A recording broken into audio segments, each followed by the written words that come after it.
I'm coming out of one of my low cycles in my depression swings and my, let's be honest, suicidal ideation swings. And I've realized that it really is about sometimes thinking about that one thing that just sort of keeps you going. Maybe it's having a cookie. Maybe it's being able to take a deep breath. Maybe it's having that one thing to look forward to. Because I'm 60 now, and there have been a number of crossroads where, to be honest, I've been at the point of deciding: is this the time I step out, or is this the time I keep going? And obviously, unless I'm in some alternate reality I don't know of, I've always decided to stay in, and I've always ultimately been really glad, even at the moment, that I decided to stay in. Because there's always been something. There's always been something that I was really glad to have experienced. Our time here in life is so short. So if someone out there is going through that right now, realize it's not going to last that much longer anyway. Just hang on. Because I just had a dear friend that decided to go.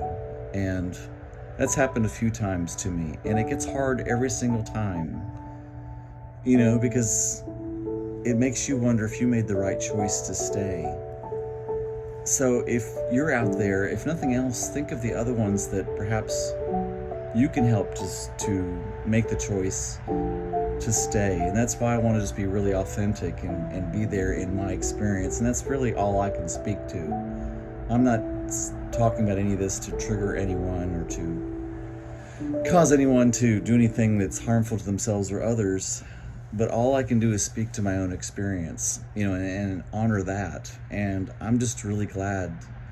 I'm really glad I'm still here. I have so many blessings. And part of, at least in my cycle, what it tends to be is a fixation on something that I think is unfixable.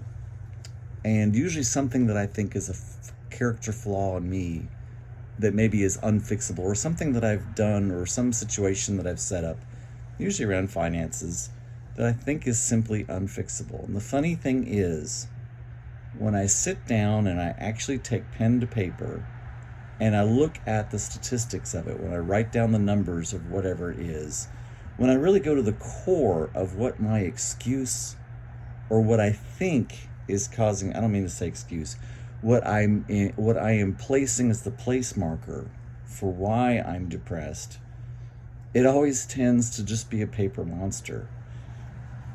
It tends to just be like, oh wow, now that I've really quantified it and written it down and looked at it, it's not as bad as my fear of the unknown has made it.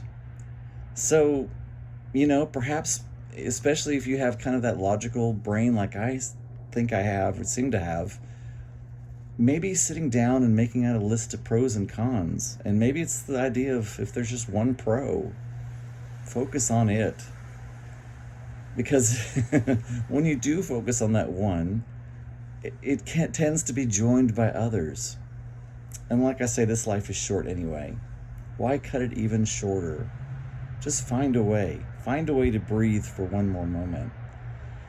And through my tantric experience and through, my spirituality and working with angels, I spent so much of my childhood not feeling anything. I was completely disassociated from the trauma and from the abuse. And so now just the ability to feel strongly, even if it is sadness or anger or depression, just the idea that I can feel is delicious. Just that. It's us that, frames it and quantifies it and labels it and defines it and identifies with it and judges ourselves from it. It's just a feeling like any other feeling. And it's us that gives it meaning. And we can give it any meaning we want to, or we can give it no meaning at all and just experience it. And that's what's helped me.